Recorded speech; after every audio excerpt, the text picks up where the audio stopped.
So it's likely that there could be life on other planets, and we don't necessarily know what that would look like.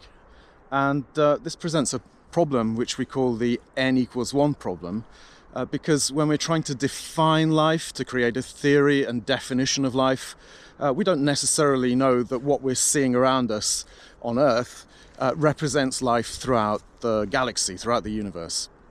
So statistically speaking, we only have one sample, or n=1. And this is a cautionary note more than anything else. It's not something that should be interpreted as saying we simply don't know, so that's it. It's more like if you're going to define life or create a theory of life, you should do it cautiously with this caveat in mind.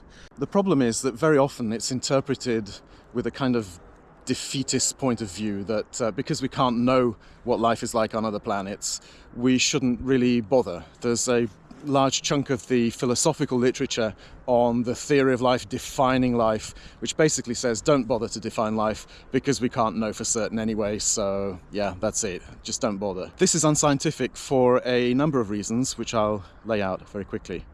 So first of all, in 1858, Charles Darwin and Alfred Russel Wallace published together their theory of evolution by means of natural selection. Now this is based on observations of the natural world, the world around them. Darwin had travelled extensively around the world.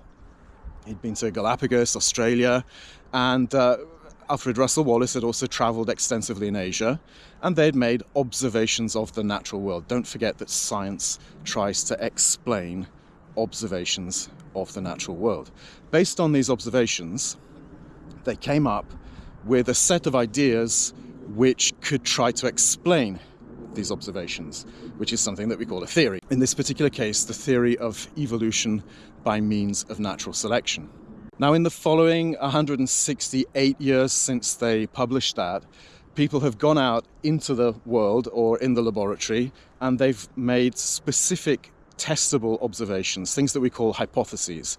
So, for example, are there transitional fossils in the fossil record? If we go out and look for fossils, do we find these transitional forms? And in fact, we have.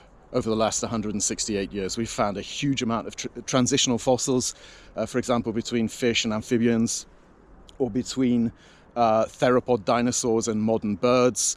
We can create a whole lineage, a whole phylogenetic tree that links animals from the past that we see in fossils with animals that we see today. So Darwin and Wallace made observations of the natural world. Based on this, they created a theory. And then people over the intervening 168 years have gone out and tested this in the field, in the laboratory, made observations, manipulated nature, and conducted experiments. And most of the data that we've got then supports the theory of natural selection. Natural selection is a general theory in biology. Okay, it's a general theory of life sciences. And there could be life on other planets. We don't know if natural selection holds true on those other planets. Potentially not. Probably yes, but potentially not. The point is that at the moment, when it comes to natural selection, we only have one sample, n=1.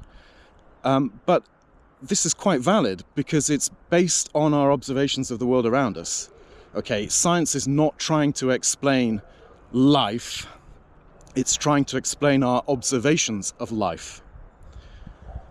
And it's perfectly reasonable to do this from the life that we see on this planet without having to go to other planets to look for life. Now, another thing that's worth thinking about is that if there's life on other planets, there could potentially be civilizations on other planets. And being alien, they would have a different way of thinking, different culture, different way of thinking, different philosophy.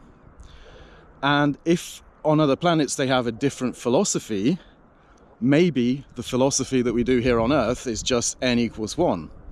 So maybe, based on this thinking, philosophers shouldn't think so hard.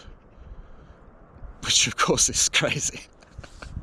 I'm not actually suggesting that, but I think you get the point. If n=1 is valid for biology, then n=1 is valid for philosophy as well.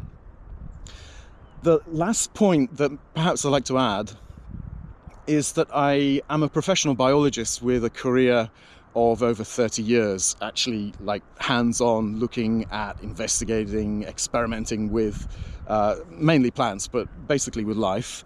I have actually used a microscope, and so I have some experience of life.